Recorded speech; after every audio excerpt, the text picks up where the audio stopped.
Huawei itu pengennya apa ya? Launching laptop baru, tapi rasanya masih sama dua generasi sebelumnya malah.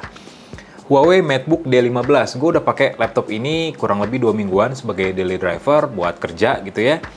Tapi ya sama seperti sebelumnya, laptop ini berasa sama, cuman beda di jeroannya aja. Ya, gue akan kasih ulasan lengkapnya dan pengalaman gue saat pakai laptop ini buat kerja dan sehari-hari. Tapi sebelum itu, subscribe dulu channel Yuzon ID, kasih komen yang membangun juga, terus share jangan lupa, dan tekan tombol like-nya.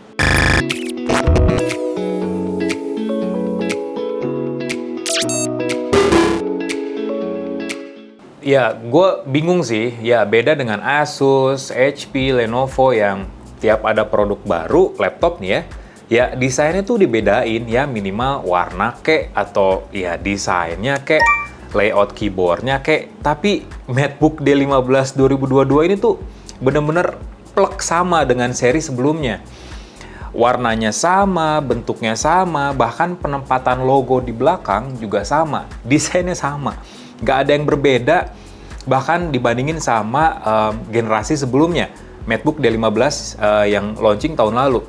Di bagian depan, aksen warnanya tuh tetap warna hitam gelap, matte, di bagian bingkai layarnya, dan di bagian bodinya pun dikasih clear warna silver, yang sebenarnya kelihatan premium sih, tapi ya kenapa sih nggak di-upgrade gitu ya model desainnya, ataupun dikasih ya minimal kayak ornamen pembeda lah dibandingin sama seri sebelumnya.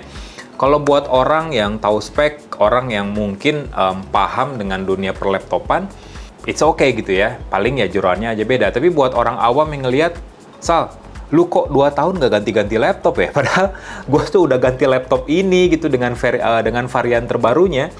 Ya itulah kemiripan Huawei MateBook D15 2022 dengan seri sebelumnya.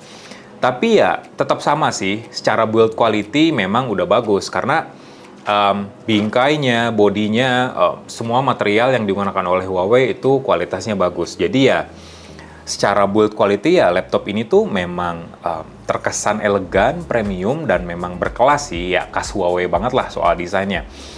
Apalagi layout keyboardnya. Keyboardnya tuh luas, terus jarak antar tombolnya atau keycapsnya itu lumayan lega. Kita ngetik nggak keselimpet gitu jarinya, jadi nggak salah tekan. Dan area touchpad-nya juga cukup lebar, jadi kita bisa mengontrol, bisa mengatur layout kerja kita dengan touchpad ini dengan sangat baik.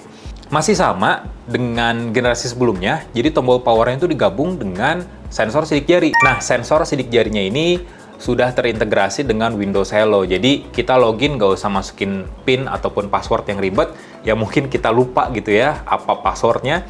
Tinggal tekan aja tombol keyboard pakai jari kita. Jadi otomatis langsung masuk ke halaman utama. Dan secara overall sebenarnya desain dari Huawei MateBook D15 terbaru ini memang bagus sebenarnya gitu ya.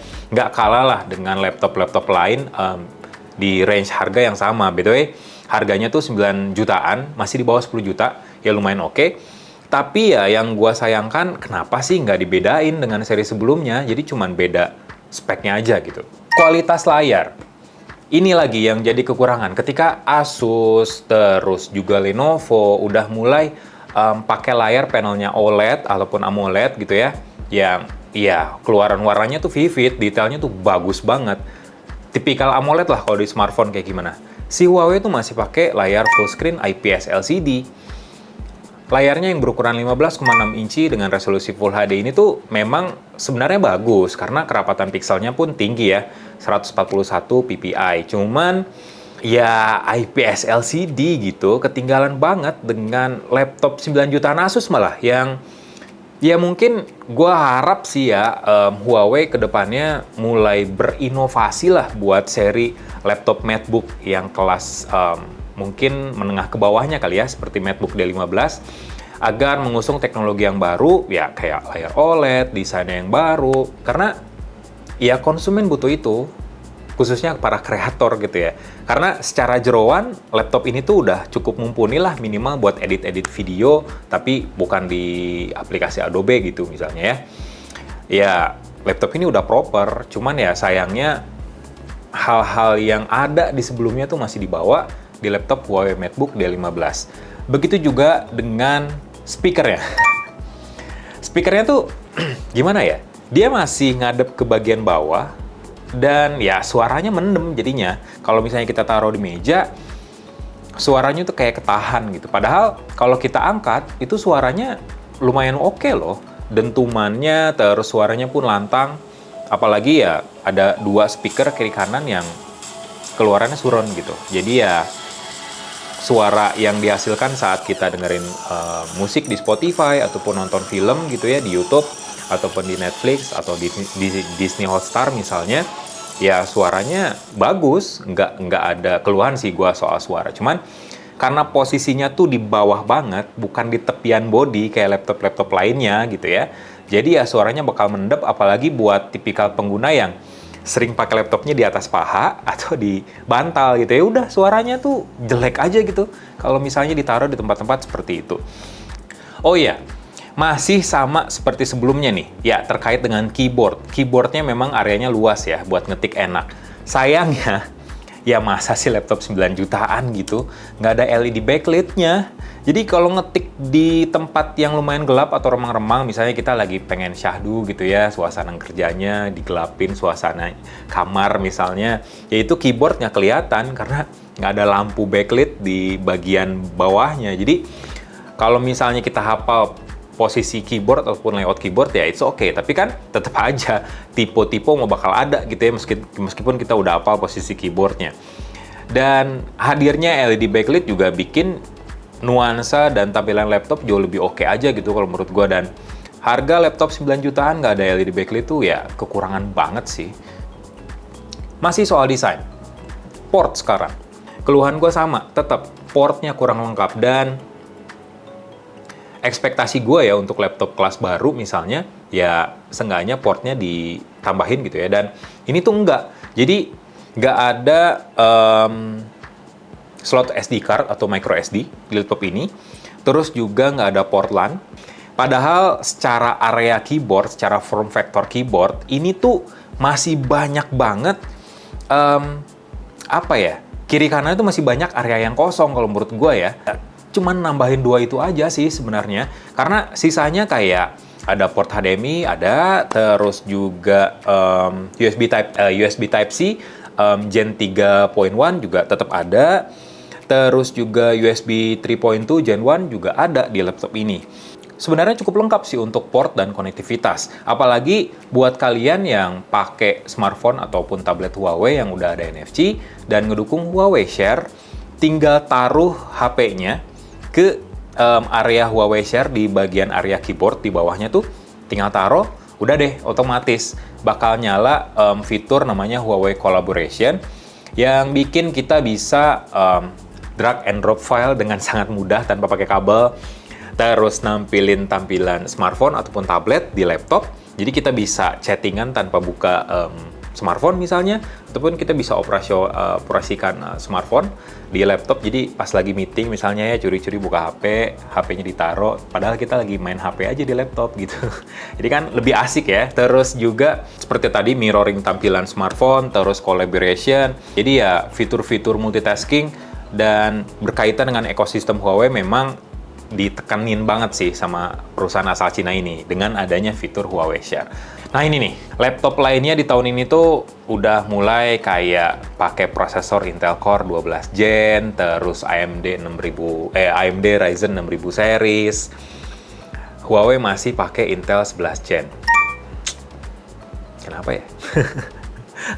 Ya, memang sebelumnya sih masih pakai 10 Gen ya, dan which is dengan pakainya 11 Gen ya itu upgrade yang lumayan bagus dengan harga yang cukup terjangkau mungkin ya.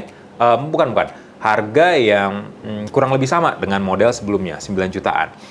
Dan di Indonesia sendiri ada 2 jenis prosesor, Intel Core i3, terus juga Intel Core i5. Kebetulan laptop Huawei MateBook D15 2022 yang gue review ini adalah model yang tertingginya dengan pakai Intel Core i5.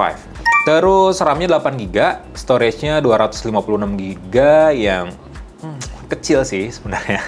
Gampang penuh gitu ya. Apalagi gue yang sering nyimpen video ataupun nyimpen foto-foto kerjaan gitu di dalam laptop. Lumayan penuh sih, lumayan ribet juga. Tapi untungnya jenisnya SSD NVMe yang punya write dan read speed-nya lumayan kencang. Jadi proses pemindahan data, transfer data ke laptop ini bakal lebih cepat. Dengan adanya SSD juga dan prosesor yang proper, jujur dari nyalain sampai proses booting, sampai masuk ke login itu cuma beberapa detik aja. Cepet banget. Power, logo Huawei, login, udah. Gitu doang, cepet banget sih. Secara performa ini memang cepet banget. Sistem operasinya sih masih Windows 10 ya, tapi kita udah bisa upgrade ke Windows 11.